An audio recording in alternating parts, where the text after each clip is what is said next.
Antigone se met en route, seule dans la ville. Le souffleur l'accompagne un temps sur le chemin en silence. Elle ne croise que des silhouettes fantomatiques et des véhicules de pompiers. La nuit se fait totale. Cauchemar en forêt. Attendre la nuit pour quitter cette oasis de verdure. Quelle bonne idée tu as eue là, souffleur. Nous voyageons totalement incognito, à la faveur de l'obscurité. Et surtout, pas un chat sur la route, ou plutôt seulement des chats sur ce chemin. Plus personne ne les nourrit, les pauvres, maintenant que les hommes sont cloîtrés chez eux. Oh, regarde, ça y est, on peut distinguer les tours du centre-ville, au loin, derrière le grand parc de Thèbes. C'est ici que nous nous rendons. Enfin, je dis nous, mais je ne sais pas si tu seras encore là quand j'atteindrai la morgue. Tu apparais et disparais à ta guise, sortant d'on ne sait où. Ta compagnie me réconforte cependant à chaque fois. J'ai l'impression de te connaître depuis toujours. Et surtout, tu sembles tout savoir de nous, de notre histoire, que ce soit le passé ou même ce qui nous attend. Drôle de bonhomme. Dis, tu vas me laisser bavasser toute seule pendant tout le trajet? Souffleur, tu as perdu ta langue? Souffleur, souffleur. Parti. Je n'avais même pas remarqué. Dommage, sa présence me rassurait. C'est la première fois que je m'aventure aussi loin toute seule, et surtout la nuit. Allez, d'une air, dis-toi que tu seras plus discrète sans lui. Petite souris à pas feutrer dans la nuit. Prête à se glisser entre les mailles du filet, à éviter toutes les patrouilles de la brigade des masques. Nous voici dans la rue. Toujours personne. Seuls quelques lampadaires blafards. Tous les volets sont clos, les portes écaillées, barricadées de l'extérieur, les murs poussiéreux. Ce n'est pas une ville, mais un cimetière. Une odeur de mort sans la mort elle-même. La vie pétrifiée en plein mouvement. Une ville fantôme, j'en ai froid dans le dos. Ouf, l'entrée du grand parc. Nous y sommes enfin. J'y suis. Nous y sommes. Enfin, j'y suis. Je préfère la compagnie des arbres aux bras feuillus à ces rues lugubres. Je préfère la compagnie des arbres aux bras feuillus à ces rues lugubres. Mais pourquoi je continue à parler à voix haute, moi? Il fait vraiment sombre ici. Des yeux jaunes me fixent. Certains écarquillés, d'autres plus endormis. Vite, Antigone, dépêche-toi de trouver un endroit à l'abri de ces regards. La lune disparaît sous un voile noir. Je ne distingue plus rien. C'est froid. Excuse-moi. Elle trébuche sur une racine. Ah, ma cheville! Elle se relève et s'accroche dans les ronces. Ça brûle! Apparaissent des figurants sortis du public et postés aux quatre coins. Elle heurte le premier dans un coin. Pardon, monsieur, je ne voulais pas... Non, lâchez-moi, monstre! Elle court dans un autre coin de la scène et est saisie par un autre figurant. Laissez-moi, bas les pattes, vous me faites mal! Elle court vers le troisième et hurle en tombant nez à nez avec le figurant. Elle court vers le dernier coin et recule dès qu'elle aperçoit le dernier homme. Mais n'avancez pas, ne me regardez pas comme ça! Arrière, à l'aide! Au secours! À moi! Les quatre hommes se rapprochent de plus en plus au centre de la scène et d'Antigone qui y est prostrée, tremblante. Pitié, ne me tuez pas! À l'aide! Au feu! Aimons! Souffleur! Au secours! Père! Mère! Les hommes se rapprochent d'Antigone et posent les mains sur elle. Qui veut finir haché, menu et transformé en pâté pour mes chiens, leur plat préféré, les testicules de violeurs.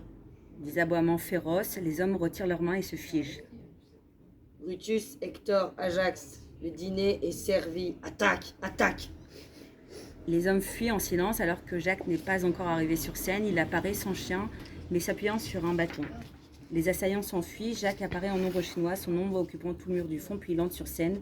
Bien moins impressionnant en personne, il rejoint Antigone au centre de la scène. Mais merci, sans vous, je... Reprenez votre respiration, soufflez un grand coup, asseyez-vous. Les chiens, j'ai peur. Ne vous inquiétez pas, ils resteront dans les fourrés. Couchez les toutous. Citoyens de Thèbes, ici créons votre région pour votre message quotidien. Certains individus ont enfreint la loi et quitté leur résidence principale. Une folie passagère est vite pardonnée, mettre en danger l'État, beaucoup moins. Rebroussez chemin, rentrez chez vous ou rendez-vous au premier poste de contrôle. Il ne manquait plus que lui. Jusqu'ici, il vient m'oppresser. Vous avez entendu quelque chose? Oh, moi non. Mes oreilles se ferment aux ordres des petits tyrans médiocres et corrompus. Qui êtes-vous? Et vous? Qui êtes-vous? Et eux, qui sont-ils? Connais-toi toi-même! Je suis Antigone. Et vous, répondez-moi. Devinez. Je n'ai pas le temps ni l'envie de jouer aux devinettes. Doudou, quels éclairs j'aperçois dans vos yeux, petite flamme. On m'appelle Jacques. Jacques l'optimiste. Vous habitez ici, au milieu de nulle part. Habiter est un bien grand mot, disons que j'y vis. Je flotte dans les parages. La rue est mon royaume, la forêt mon chemin. Les chiens mes amis, je suis un clochard céleste. Ils ne vous ont pas enfermé de force, vous, les gens de la rue? Je ne me suis pas laissé faire. Je ne suis plus qu'une ombre dans cette société, une ombre insaisissable. Vous êtes donc Antigone. Oui, vous ne me reconnaissez pas. Je connais surtout votre nom. Savez-vous qu'il s'agit de l'anagramme de négation? À quoi avez-vous décidé de dire non, bel enfant? À l'injustice. Quelle originalité! Ne froncez pas les sourcils, petite flamme. À quoi ou même à qui opposez-vous ce non? À mon oncle, à mon frère, au destin. Je ne sais plus à quoi je dis non. Je ne sais même plus ce que je fais ici. Pleurez, petite flamme, pleurez. Vos larmes n'éteindront pas votre feu.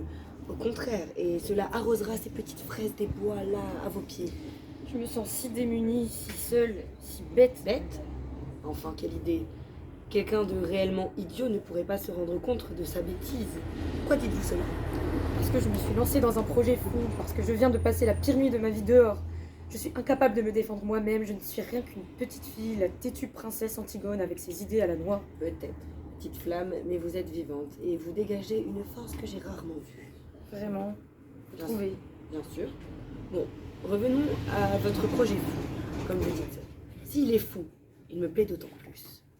Le raisonnable est d'un ennui. Quel est ce projet qui vous fait courir en hurlant dans les bois? Vous vous moquez. Je veux enterrer mon frère, Noble dessein, pourquoi est-ce à vous de le faire? parce qu'on lui a refusé des funérailles. Vous connaissez l'histoire. L'histoire m'importe peu. Asseyez-vous sur l'histoire. Pourquoi vous? Parce que c'est mon frère, qu'il ne doit pas être maudit jusque dans la mort. Parce que je l'aime et que je ne veux pas qu'il soit laissé sur le perron de la morgue comme un chien crevé. Doucement avec les chiens. Ils sont mes amis et bien plus aimants que tous les hommes que j'ai rencontrés. Vous ne répondez pas à ma question, petite flamme. Je ne vous demande pas pourquoi vous l'enterrez, mais pourquoi vous, Antigone, vous devez l'enterrer. Parce que personne ne peut le faire. Mes parents sont morts, ma sœur fusionne avec son lit et ses paradis artificiels. Il ne reste que moi. N'y a-t-il pas un autre adulte dans votre famille? Si, mon oncle Créon, le régent. C'est justement lui qui nous interdit d'enterrer nos morts et qui nous empêche aussi de sortir de chez nous. Vous voyez que votre projet n'est pas absurde, petite flamme. Vous vous engagez par amour et surtout par devoir, je dirais même par conscience humaine, contre l'absurdité des gouvernants cyniques et parvenus. C'est toi, Le haut-parleur, bah fais-le toi. Oui, C'est pour ça que je vais juste dessus. Antigone, je sais que tu es partie. Je sais où tu te rends. Ouais, c'est écrit. Mais c'est de Créon, faire. ça. Ouais, c'est ça. Ouais. C'est J'aurais dû haut-parleur mettre, Créon. excusez-moi, oui. C'est crayon. Antigone, je sais que tu es parti, je sais où tu te rends, je sais ce que tu comptes faire. Écoute-moi, je ne t'en veux pas. Je te comprends, mais tu dois retrouver la raison et retourner au palais. Le peuple entier s'inquiète pour toi, ton fiancé s'inquiète pour toi, je m'inquiète pour toi. Quand on parle du loup, vous devriez lui faire confiance. Quelle grandeur d'âme et souplesse d'esprit, votre oncle. Il me dégoûte, ce vieux dégénéré, avec ses caresses mielleuses, ses invitations permanentes à se renier. Je n'ai jamais cru en seul de ces mots. Il légitime d'autant plus votre décision. Au tombeau le frère et au chiottes l'oncle. Mais comment y arriver seule? Vous n'y arriverez pas seul. Vous venez d'en avoir la preuve. Je suis seule. Et moi je compte pour du beurre. Vous et moi je compte pour du beurre. Pour l'instant vous n'êtes pour l'instant Oui. vous ne l'êtes pas puisque nous conversons. Vous arriverez sûrement à atteindre votre frère, à lui rendre les derniers hommages. J'en doute pas, mais cela ne résout pas réellement l'équation. Je ne vais quand même pas combattre mon oncle. Votre départ est un affront, vous le sentez bien. Le combat a déjà commencé, mais quel est véritablement votre plan, petite flamme? Imaginons que vous arriviez à la morgue, mais ensuite? J'enterrerai mon frère. Du moins, je lui rendrai les derniers hommages et veillerai son corps. Vous serez repéré, votre oncle sera prévenu et vous serez arrêté puis exécuté. Vous avez raison.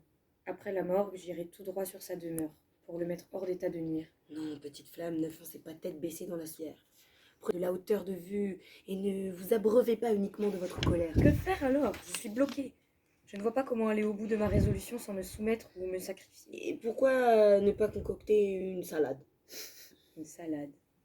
Je ne comprends pas. Une salade de cerveau. Pourquoi ne pas mélanger nos cervelles avec ceux qui habitent les bois? Quelqu'un veut-il venir en aide? Donc, moment interactif. Faire venir quelqu'un du public, proposer des solutions, improviser, poser des questions. Merci, jeune inconnu. Vous pouvez regagner votre place. Regardez comme c'est magique de dialoguer, de faire accoucher nos esprits, que d'étincelles grâce à nos silex de neurones. Déjà des idées, des propositions, peut-être de futures solutions. Comme disait mon vieil ami Albert. Camus? Vous l'avez rencontré? En personne, non. Mais j'ai lu ses livres. Donc oui, il est mon ami, je reprends. Comme disait mon vieil ami Albert, chaque génération sans doute se croit vouée à refaire le monde. La vôtre a comme tâche... A comme une tâche? Non, Comme a comme tâche. tâche. La vôtre a comme tâche immense de remplir le vide, de lui redonner du sens, de combattre l'absurdité. Mais que faire face à cette absurdité quand nous nous sentons déjà abandonnés, désenchantés, sacrifiés?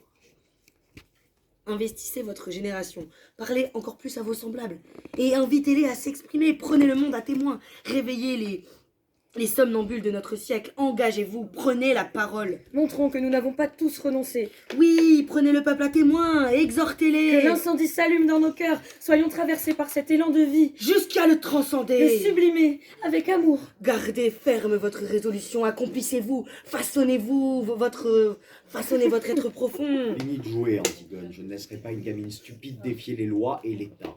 Pense à ton peuple, pense à ta famille. Ne suis pas l'exemple de tes aînés et de tes parents, tous irresponsables. Reviens ou tu seras durement puni. Il ne parviendra pas à me faire peur. La peur va changer de camp. Je reprends ma liberté. Bien sûr, petite flamme, reprenez votre liberté.